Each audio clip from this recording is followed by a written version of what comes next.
ನಮಸ್ಕಾರ ವೀಕ್ಷಕರೇ, ಇವತ್ತಿನ ನಾವು ಉತ್ತರ ಕನ್ನಡ ಜಿಲ್ಲೆಯಾದಂಥ ಮುಂಡಗೋಡ ತಾಲೂಕಿನ ಚಿಗಳಿ ಗ್ರಾಮದಲ್ಲಿ ಇದ್ದೀವಿ. ಹಾಗೂ 1ನೇ ವಾರ್ಡ್ ಚಿಗಳಿ ಕಣಿವಿ ಕಾತೂರ್ ದರ್ಗಾ ಸೈಯದ್ ಉಸ್ಮಾನ್ ಶಾಹಿ ದರ್ಗಾದಲ್ಲಿ ಇದ್ದೀವಿ. ನಮ್ಮ ಜೊತೆ ಹುಸೇನ್ ಸಾಬ್ ಕೊಳಗಿ ಅವರು 2015 ಸಾಲಿನ ಗ್ರಾಮ ಪಂಚಾಯತಿ ಚುನಾವಣೆಯಲ್ಲಿ ಜಯಶಾಲಿ ಅವರಿಗೆ ನಮ್ಮ ಗ್ರಾಮೀಣ ಟಿ ವತಿಯಿಂದ ಹಾರ್ದಿಕ ಅಭಿನಂದನೆಗಳು ಹಾಗೂ ವಂದನೆಗಳು.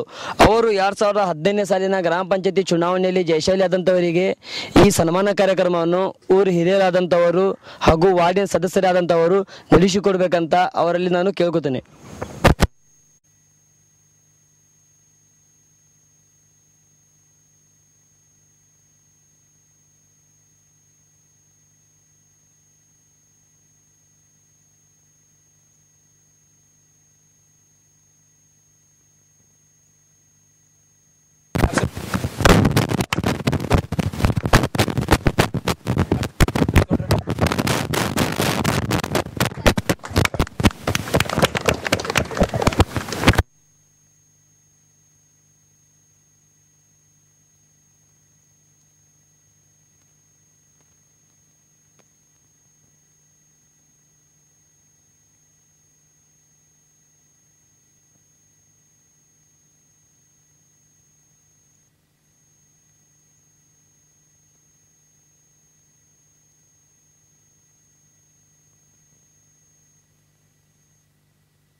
ವೀಕ್ಷಕರೇ, ಇವತ್ತಿನ ಹುಸೇನ್ ಸಾಬ್ ಅವರಿಗೆ ಈ ಸನ್ಮಾನ ಕಾರ್ಯಕ್ರಮವನ್ನು ನಡೆಸಿಕೊಟ್ಟಿದ್ದ ಊರು ಹಿರಿಯರಾದಂಥವರು ಹಾಗೂ ವಾರ್ಡಿನ ಸದಸ್ಯರಾದಂಥವರು ಈ ಸನ್ಮಾನ ಕಾರ್ಯಕ್ರಮವನ್ನು ನಡೆಸಿದ್ದಕ್ಕೆ ಅವರಿಗೆ ಧನ್ಯವಾದಗಳು.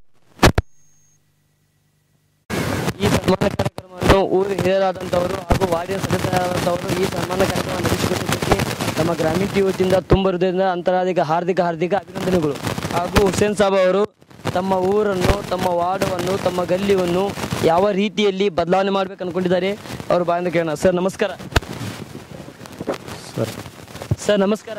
ನಮಸ್ಕಾರ ಸರ್ ಹುಸೇನ್ ಸಾಬ್ ಇಮಾಮ್ ಸಾಬ್ ಕೊಳಗಿ. ಹುಸೇನ್ ಸಾಬ್ ಇಮಾಮ್ ಸಾಬ್ ಕೊಳಗಿ, ತಾವು ಯಾವ ಒಂದು ವಾರ್ಡಿಂದ ಆಯ್ಕೆಯಾಗಿದ್ರಿ? 1ನೇ ವಾರ್ಡ್. 1ನೇ ವಾರ್ಡಿಂದ ತಾವು ಆಯ್ಕೆಯಾಗಿದ್ರಿ. ಸರ್ ತಾವು 1ನೇ ವಾರ್ಡಿನಲ್ಲಿ ನಿಮಗೆ ಇದ್ದಂಥ ಮತಗಳು ಎಷ್ಟು ಸರ್? 1526 ಅಂತ. 526 ಮತ ಅಂತರದಿಂದ ತಾವು ಆಯ್ಕೆಯಾಗಿದ್ದೀರಾ. ತಾವು ರಾಜಕೀಯ ಬರೋಕ್ಕಿಂತ ಮುಂಚೆ ತಾವು ಏನು ಮಾಡ್ಕೊಂಡಿದ್ರಿ? ರೈತಾಪಿ ಕೆಲಸನೂ ಮಾಡ್ಕೊಂಡಿದ್ರಿ. ರೈತಾಪಿಯಿಂದ ರಾಜಕೀಯಕ್ಕೆ ಬರಲು ಏನು ಕಾರಣ? ಏನು ಕಾರಣ ಇಲ್ಲ, ಹಂಗೆ ಊರು ಅಭಿವೃದ್ಧಿ ಮಾಡೋ ಸಲುವಾಗಿ ಒಂದು ಕೆಲಸವನ್ನು ನಿರ್ವಹಿಸಬೇಕಂತೇಳಿ ಬಂದಿದ್ದೆ. ಅಭಿವೃದ್ಧಿಗಾಗಿ, ವಾರ್ಡ್ ಅಭಿವೃದ್ಧಿಗಾಗಿ, ಜನರ ಸಮಸ್ಯೆ ಕೇಳಲಿಕ್ಕಂತ ತಾವು ರಾಜಕೀಯಕ್ಕೆ ಬಂದಿದ್ರ.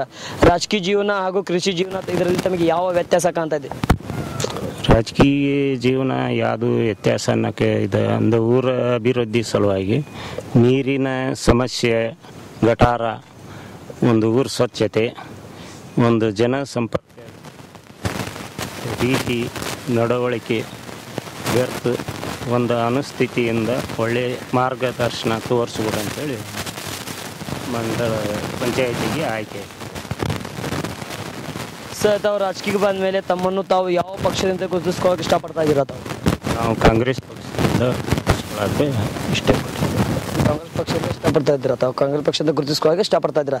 ರಾಜಕೀಯಕ್ಕೆ ಬಂದ ಮೇಲೆ ತಮ್ಮ ರಾಜಕೀಯದಲ್ಲಿ ಹಾಗೂ ಕಾಂಗ್ರೆಸ್ ಪಕ್ಷದಲ್ಲಿ ಹೆಚ್ಚಿನ ನಾಯಕರಂತೂ ಯಾರಿದ್ದಾರೆ? ನಾಯಕರು ಈಗ ಶಾಸಕರು ಹೆಬ್ಬಾರ್. ಸರ್ ತಮ್ಮ ಕಾಂಗ್ರೆಸ್ ಪಾರ್ಟಿನಲ್ಲಿ ಹಾಗೂ ಹೆಚ್ಚಿನ ನಾಯಕರಂತ ಯಾರಿದ್ದಾರೆ ಸರ್? ಸನ್ಮಾನ್ಯ ಸಿದ್ದರಾಮಯ್ಯನವರು, ಹೆಬ್ಬಾರು, ದೇಶಪಾಂಡೆ ಸಾಹೇಬರು, ಊರ ಪ್ರಮುಖರು, ಪಾಟೀಲರು, ಊರ ಸಂಗ್ರಮಠ ಸ್ವಾಮಿಯರು, ಇವರು ನಮ್ಮ ರಾಜಕೀಯ ನಾಯಕತ್ವದಲ್ಲಿ ಹಿರಿಯ ಕಾಣಿಸಿಕೊಂಡು ನಿಮ್ಮ ಪಾರ್ಟಿಗೆ ಗುರು ಅಂತ ತಾವು ಹೇಳ್ತಾ ಇದ್ದೀರಾ. ತಾವು ರಾಜಕೀಯಕ್ಕೆ ಬರಲು ಯಾರು ಕಾರಣ? ಗುರುಗಳು ಯಾರ ಇದ್ರೆ ಸ್ಫೂರ್ತಿ ಹೇಳ್ತೀರಾ ಸರ್? ಎಲ್ಲ ಹಿರಿಯರ ಅನುಮತಿಯಿಂದ ಗುರು ಹಿರಿಯರು ಇದ್ದಾರೆ. ಹಾಗೂ ನಿಮ್ಮ ಚಿಗಳಿ ಗ್ರಾಮಸ್ಥ ಎಲ್ಲ ಹಿರಿಯರು ಹಾಗೂ ಗುರು ಹಿರಿಯರು, ಅಕ್ಕಂಗಿಯರು ಅವರೇ ನಿಮ್ಮ ಪಾಲಿಗೆ ಗುರುಗಳು ಅಂತ ತಾವು ಹೇಳ್ತಾ ಇದ್ದೀರಾ. ತಮ್ಮ ಊರಿನಲ್ಲಿ ಪ್ರಮುಖವಾಗಿ ತಮಗೆ ಯಾವ ಸಮಸ್ಯೆ ಹೆಚ್ಚಿಗಾಗಿ ಕಾಡ್ತಾ ಇದೆ? ನಮ್ಮೂರ ಸಮಸ್ಯೆ ಒಂದು ನೀರಿನ ಸಮಸ್ಯೆ, ಹೆಚ್ಚಿನ ಅಭಿವೃದ್ಧಿ ಮಾಡೋ ಸಲುವಾಗಿ ಒಂದು ಅಭಿನಯ ಹಾಕ್ಕೊಂಡಿದ್ದೀವಿ. ಮತ್ತೊಂದು ಊರು ಸ್ವಚ್ಛತೆ, ಒಂದು ಅಭಿನಯ ಸ್ವಚ್ಛತೆಗೆ ಗೊಳಿಸೋಕೆ ಒಂದು ಹಾಕ್ಕೊಂಡಿವಿ. ಒಂದು ಜನಸೇವೆ ಯಾವ ರೀತಿ ಎಲ್ಲೆಲ್ಲೇ ವನಸ್ಪತಿ ಹದಿಗೆಟ್ಟು ಒಂದು ರೀತಿಯಲ್ಲಿ ಒಳ್ಳೆಯ ದಾರಿ ಮಾರ್ಗ ತೋರಿಸ್ಬೇಕು ಅನ್ನೋ ರೀತಿಯಾಗ ಒಂದು ಇದನ್ನ ಹಾಕ್ಕೊಂಡೆ. ಒಳ್ಳೆ ಊರ ಡೆವಲಪ್ಮೆಂಟ್ ಮಾಡಬೇಕು, ಹಿನ್ನೆಲೆ ಇದ್ದ ಊರನ್ನು ಮುನ್ನೆಲೆ ತೊಂಬರಾಗಿ ಈ ರೀತಿಯಲ್ಲಿ ಒತ್ತನ್ನು ಕೊಡ್ತಾ ಇದ್ದೀರಾ. ತಮ್ಮ ಊರಿನಲ್ಲಿ ಪ್ರಮುಖವಾಗಿ ಸಮಸ್ಯೆ ಈ ರೀತಿಯಲ್ಲಿ ಕಾಡ್ತಾ ಇದ್ದ ನೀವು ನಮ್ಮ ಜೊತೆ ಹೇಳಿದ್ದೀರಾ. ಹಾಗೂ ತಮ್ಮ ಊರನ್ನು, ತಮ್ಮ ವಾರ್ಡವನ್ನು, ತಮ್ಮ ಗಲ್ಲಿಯನ್ನು, ತಮ್ಮ ಏರಿಯಾವನ್ನು, ತಮ್ಮ ಡೆವಲಪ್ಮೆಂಟ್ ಯಾವ ರೀತಿಯಲ್ಲಿ ಮಾಡ್ಬೇಕು ಅನ್ಕೊಂಡಿದೆ. ಹಾಗೂ ಮೂಲಭೂತ ಸೌಕರ್ಯ ನೀರಾಗಲಿ, ಚರಂಡಿ ಆಗಲಿ, ಸಿಸಿ ರಸ್ತೆ ಆಗಲಿ, ಹಾಗೂ ವಿದ್ಯುತ್ ದೀಪ ಆಗಲಿ, ಪ್ರತಿಯೊಬ್ಬ ಮನೆಗೂ ನಳ ಆಗಲಿ, ಪ್ರತಿಯೊಂದು ಮನೆಗೂ ಶೌಚಾಲಯ ಆಗಲಿ, ಹಾಗೂ ಬಡಬಗ್ಗರಿಗೆ ಅವರಿಗೆ ಮನೆ ಹಾಕೊಳ್ಳಿಕ್ಕೆ ಆಗೋದಿಲ್ಲ, ಅವ್ರ ಬಗ್ಗೆ ತಾವು ಯಾವ ರೀತಿಯಲ್ಲಿ ಒತ್ತನ್ನು ಕೊಡ್ತಾ ಇದ್ದೀರಾ? ನಾವು ಮೇನ್ ಶೌಚಾಲಯ ಮಾಡ್ಕೊಳಕ್ಕೆ ಎಲ್ಲರಿಗೂ ಅನುಮತಿ ಸೂಚಿಸಿವ್ರಿ. ಆನಂತರ ಮನೆ ಅಭಿವೃದ್ಧಿ ಮಾಡ್ಕೊಳೋ ಸಲುವಾಗಿ ಇದು ಮಾಡೇವಿ. ಮತ್ತು ಊರ ನಾಗರಿಕರ ಸಮ್ಮುಖದಲ್ಲಿ ಹಿರಿಯರ ಮಾರ್ಗದರ್ಶನ ತಗೊಂಡು ಊರ ಒಳ್ಳೆಯ ಅಭಿವೃದ್ಧಿಯನ್ನು ತರಬೇಕು ಅಂತೇಳಿ ಮಾನ್ಯತೆ ಮಾಡ್ಕೊಂಡ್ವಿ. ಹೌದು ಸರ್. ತಾವು ಹೆಚ್ಚಿಗಾಗಿ ತಾವು ಯಾವ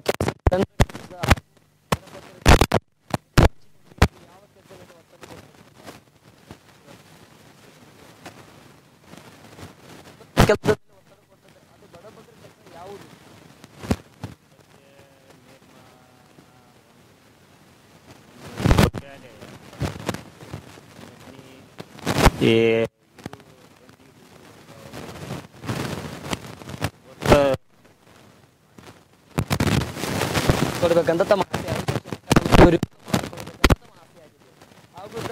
ಊರಿನಲ್ಲಿ ನೀರಿನ ಸಮಸ್ಯೆ ಹಾಗೂ ಕರೆಂಟಿನ ಸಮಸ್ಯೆ ಬಹಳ ಇದೆ. ಅದರ ಬಗ್ಗೆ ತಾವು ಯಾವ ರೀತಿಯಲ್ಲಿ ಒತ್ತು ಕೊಡ್ತಾ ಇದ್ದೀರಾ? ನೀರಿನ ಸಮಸ್ಯೆ ಬಗ್ಗೆ ಈಗ ಹೆಚ್ಚಿನ ಅವಶ್ಯಕತೆಯನ್ನು ವಹಿಸಿಕೊಂಡು ಮೇಲೆ ಅಧಿಕಾರಿಗಳಿಗೆ ನಾವು ಒತ್ತಡ ಕೊಟ್ಟಿದ್ದೇವೆ ರೀ, ಮಾಡ್ರಿ ಅಂತೇಳಿ. ಆ ಸ್ಥಿತಿ ಒಳಗೆ ನೀರಿಂದು ಅದ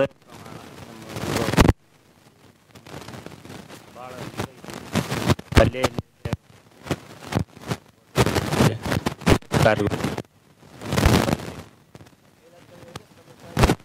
ಹಾಗೂ ತಮ್ಮ ಊರನ್ನು, ತಮ್ಮ ವಾರ್ಡವನ್ನು ಹಿನ್ನೆಲೆ ಉಳಿದದ್ದು ವಾರ್ಡ ಹಾಗೂ ಹಿನ್ನೆಲೆ ಗ್ರಾಮ ಪಂಚಾಯಿತಿ ಅಂತ ಯಾವ ಕಾರಣಕ್ಕಾಗಿ ತಮ್ಮ ಊರು, ತಮ್ಮ ವಾರ್ಡ್ ಮುಂದೆ ಯಾವ ಕಾರಣಕ್ಕಾಗಿ ಸರ್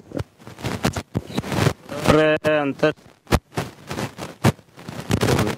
ವರ್ಗ ಆಗೈತೆ ಇತಿ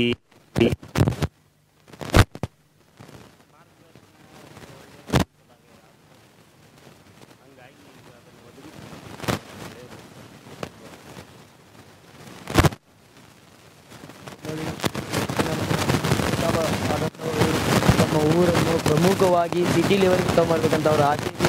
ಹಾಗೂ 5 ವರ್ಷ ಅಧಿಕಾರದಲ್ಲಿ ನಾವು ಮಾಡ್ತೀನಿ ಅಂತ ಅವರು ಆಶ್ವಾಸನೆ ಕೊಡ್ತಾ ಇದ್ದಾರೆ, ಹಾಗೂ ಜನರಿಗೆ ಭರವಸೆ ಕೊಡ್ತಾ ಇದ್ದಾರೆ. ಹಾಗೂ ಹೊಂದಿದ್ದಾರೆ ಅವರಿಂದ ಊರಿನಲ್ಲಿ ಪ್ರಮುಖವಾಗಿ ಯಾವ ಸಮಸ್ಯೆ ಹೆಚ್ಚಿಗೆ ಕಾಡ್ತಾ ಇದೆ? ಸರ್ ನಮಸ್ಕಾರ. ಶಿವರಾಜಪ್ಪ ಫಕೀರಪ್ಪ ತಳವಾರ. ನಮಗೆ ಹುಸೇನ್ ಸಾಬ್ ಅವರು ಏನಾಗಬೇಕು ಸರ್? ಅವರು ನಮ್ಮ ಊರ ಹಿರಿಯರಿ. ಅವರ ನಿಮ್ಮ ವಾರ್ಡಿನ ಹಿರಿಯರಾದಂಥವರು ಹಾಗೂ ನಿಮ್ಮ ಗ್ರಾಮ ಪಂಚಾಯತಿ ಸದಸ್ಯರಾದಂಥವರು ತಮ್ಮ ಊರಿನಲ್ಲಿ ಪ್ರಮುಖವಾಗಿ ತಮಗೆ ಯಾವ ಸಮಸ್ಯೆ ಕಾಡ್ತಾ ಇದೆ ಹೆಚ್ಚಿಗಾಗಿ? ಅವ್ರ ರೋಡಿಂದ ಕಾಡ್ತಾ ಐತಿ, ಕೆರೆ ಕಟ್ಟಿಗೂ ಕಾಡ್ತಾ ಇದಾವ. ನೀರಿನ ಸಮಸ್ಯೆ ದೊಡ್ಡದವ್ರಿ ನಮ್ದು. ಏನಪ್ಪ ಆದ್ರೆ ನಮ್ಮಲ್ಲಿ ಮಳೆಗಾಲ ಸಂಪಾಗಿಲ್ಲ, ನೀರಿನ ಭಾಳ ಸಮಸ್ಯೆ ತಮಗೆ ಹೆಚ್ಚಿಗೆ ಕಾಡ್ತಾ ಇದೆ. ಅದಕ್ಕೆ ತಾವು 5 ವರ್ಷ ಅಧಿಕಾರದಲ್ಲಿ ಮಾಡಿಕೊಡೋದಂತ ತಾವು ಹೇಳ್ತದೆ. ನೋಡಿ ವೀಕ್ಷಕರೇ, ಇವತ್ತಿನ ನಮ್ಮ ಊರು ಹಿರಿಯರಾದಂಥವರು ಇಷ್ಟೆಲ್ಲ ಹೇಳಿದ್ದಾರೆ. ಮತ್ತೊಬ್ಬರು ಇತ್ಯಾದಿ ಜನರ ಊರು ಹಿರಿಯರು ಕುಂತಿದ್ದಾರೆ. ಅವ್ರ ಬಾಯಿಂದ ಕೇಳೋಣ, ಅವ್ರ ಪ್ರಾಬ್ಲಮ್ನನ್ನು ಯಾವ ರೀತಿಯಲ್ಲಿ ಗ್ರಾಮ ಪಂಚಾಯತ್ ಸದಸ್ಯರಾದಂಥವ್ರು ಸಾಲ್ವ್ ಮಾಡ್ತಾ ಇದ್ದಾರೆ, ಹಾಗೂ 5 ವರ್ಷ ಅಧಿಕಾರದಲ್ಲಿ ನಾವು ಮಾಡಿಕೊಡ್ತೀನಿ ಅಂತ ಹೇಳ್ತಾ ಇದ್ದಾರೆ. ಅವ್ರ ಬಾಯಿಂದ ಕೇಳೋಣ.